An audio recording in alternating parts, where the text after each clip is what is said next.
Assalamualaikum warahmatullahi wabarakatuh. Nabi Khidir alaihissalam adalah nabi yang ditunda kematiannya karena beliau telah meminum air kehidupan ataupun ainul hayat. Ketika itu Raja Iskandar Zulkarnain berniat mengadakan perjalanan untuk mengelilingi bumi, dan Allah Subhanahu wa taala mewakilkan salah satu malaikatnya yang bernama Rafail untuk menyertainya dalam perjalanan panjang itu. Karena ditemani oleh seorang malaikat, Raja Zulkarnain banyak mengajukan pertanyaan seputar dunia dan akhirat serta isinya. Salah satu pertanyaannya adalah tentang ibadah para malaikat di langit. Wahai malaikat Rafail, ceritakanlah kepadaku tentang ibadahnya para malaikat yang ada di langit, tanya Raja Zulkarnain. Para malaikat yang ada di langit, ibadahnya ada yang berdiri tidak mengangkat kepala selama-lamanya. Ada juga yang bersujud tidak mengangkat kepala selama-lamanya. Ada pula yang ruku tidak mengangkat kepala selama-lamanya. Jawab malaikat Rafail. Alangkah senangnya hati ini seandainya aku bisa hidup bertahun-tahun lamanya untuk beribadah kepada Allah Subhanahu wa taala, kata Raja Zulkarnain kepada malaikat Rafail waktu itu. Wahai Raja, sesungguhnya Allah Subhanahu wa taala telah menciptakan sumber air di bumi, namanya air kehidupan ataupun ainul hayat. Artinya sumber air hidup. Maka barang siapa yang meminum air kehidupan seteguk, maka ia tidak akan mati sampai hari kiamat. Atau jika ia memohon kepada Allah Subhanahu wa taala untuk dimatikan, kata malaikat Rafail. Apakah engkau tahu tempat air kehidupan itu, wahai malaikat Rafail? Tanya Raja Zulkarnain kepada malaikat Rafail. Sesungguhnya air kehidupan itu berada di bumi yang gelap, jawab malaikat Rafail.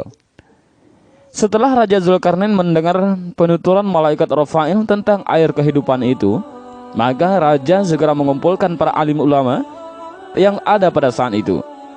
Sebelumnya Raja bertanya kepada para mereka ulama tentang letak air kehidupan, tetapi mereka semua menjawab tidak tahu. Wahai para alim ulama, tahukah kalian di manakah letak air kehidupan itu? Tanya Raja. Kami tidak mengetahuinya, wahai baginda. Hanya Allah Subhanahu wa taala yang maha mengetahui, jawab salah seorang ulama. Ada salah seorang ulama yang mampu menjawab meski tidak sedetil mungkin, yaitu sedetil letaknya di mana ainul hayat itu. Sesungguhnya aku pernah membaca di dalam wasiat Nabi Adam alaihissalam bahwa beliau berkata, sesungguhnya Allah Subhanahu wa taala meletakkan air kehidupan itu di bumi yang gelap, kata ulama itu. Di manakah bumi yang gelap itu? Tanya Raja.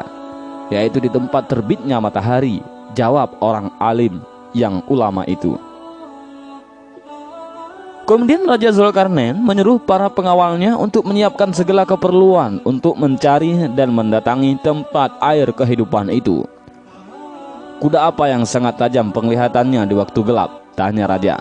Kuda betina yang masih perawan, jawab para sahabatnya. Sesungguhnya, dan akhirnya Raja mengumpulkan 1000 kuda betina yang masih perawan, dan ia memilih di antara 6.000 tentaranya yang pandai serta ahli dalam mencambu. Di antara para tentara itu ada Nabi Khidir alaihissalam. Bahkan beliau menjabat sebagai Perdana Menteri waktu itu.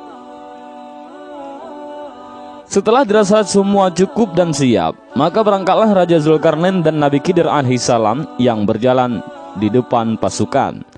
Setelah sekian lama mencari, akhirnya mereka mengetahui tempat terbitnya matahari. Mereka pun menuju arah terbitnya matahari tersebut. Perjalanan ke tempat tujuan tersebut memakan waktu 12 tahun lamanya untuk sampai di bumi yang gelap itu.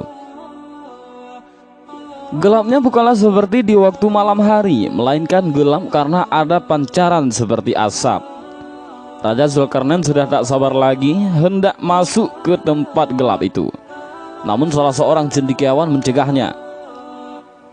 Para tentara berkata kepada Raja, wahai baginda, sesungguhnya raja-raja yang terdahulu tidak ada yang masuk ke tempat ini, karena tempat yang gelap ini berbahaya. Wahai prajurit, kita harus memasukinya. Tidak boleh tidak, sanggah sang raja. Karena raja bersikeras hendak masuk, maka tak ada seorang pun yang berani melarangnya. Diamlah dan tunggulah kalian di sini selama 12 tahun. Jika aku bisa datang kepada kalian dalam masa itu, maka kedatanganku terhadap kalian termasuk baik. Dan jika aku tidak datang dalam 12 tahun, maka pulanglah kalian kembali ke negeri kalian, ujar sang raja. Setelah itu raja mendekat dan bertanya kepada malaikat Rafail, apabila kita melewati tempat gelap ini, apakah kita dapat melihat kawan-kawan kita? Tidak bisa kelihatan, jawab malaikat Rafail. Akan tetapi aku memberimu sebuah merjan ataupun mutiara. Jika mutiara itu engkau letakkan di atas bumi, maka mutiara itu dapat menjerit dengan suara yang keras. Dengan demikian kawan-kawan kalian yang tersesat jalan dapat kembali kepada kalian. Jelas malaikat Rafail yang lebih lanjut lagi. Dan begitulah, akhirnya Raja Iskandar Dzulkarnain masuk ke tempat yang gelap itu. Selama 18 hari lamanya tidak pernah melihat matahari dan bulan, tidak pernah melihat malam maupun siang, tidak pernah melihat burung dan binatang liar. Sedangkan raja berjalan dengan didampingi oleh Nabi Khidir alaihissalam. Pada saat mereka berjalan, maka Allah Subhanahu wa taala memberi wahyu kepada Nabi Khidir alaihissalam bahwa sesungguhnya air kehidupan itu berada di sebelah kanan jurang, dan air kehidupan ini aku khususkan untukmu. Setelah Nabi Khidir alaihissalam menerima wahyu itu, beliau berkata kepada sahabat-sahabatnya, berhentilah kalian di tempat masing-masing, dan jangan kalian meninggalkan di tempat kalian sebelum aku datang kepada kalian. Kemudian Nabi Khidir alaihissalam menuju kanan jurang hingga beliau menemukan air kehidupan itu. Beliau turun dari kudanya, melepaskan pakaiannya, dan turun ke kolam air kehidupan tersebut. Beliau mandi dan minum air sumber kehidupan tersebut, dan beliau merasakan bahwa airnya lebih manis daripada madu. Sesudah mandi dan meminum air tersebut, beliau keluar dari tempat itu kemudian menemui Raja Iskandar Dzulkarnain. Raja tidak mengetahui apa yang telah terjadi atas diri Nabi Khidir alaihissalam. Dan begitulah ceritanya. Kisah Nabi Khidir alaihissalam yang mencari air kehidupan ini diriwayatkan oleh As-Sa'labi dari Sayyidina Ali radhiyallahu an. Dan begitulah sedikit kisah tentang Nabi Khidir alaihissalam yang mendapat Ainul Hayat ataupun air kehidupan. Dan mungkin saja kisah ini ada beberapa versi yang berbeda, namun tujuannya sama, yaitu untuk menceritakan kenapa Nabi Khidir alaihissalam masih bisa hidup sampai sekarang.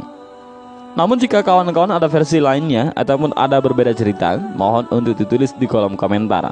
Karena admin sangat berharap dari video ini kita bisa mengambil beberapa pelajaran. Dan mudah-mudahan video ini bermanfaat. Wallahu a'lam bishawab. Assalamualaikum warahmatullahi wabarakatuh.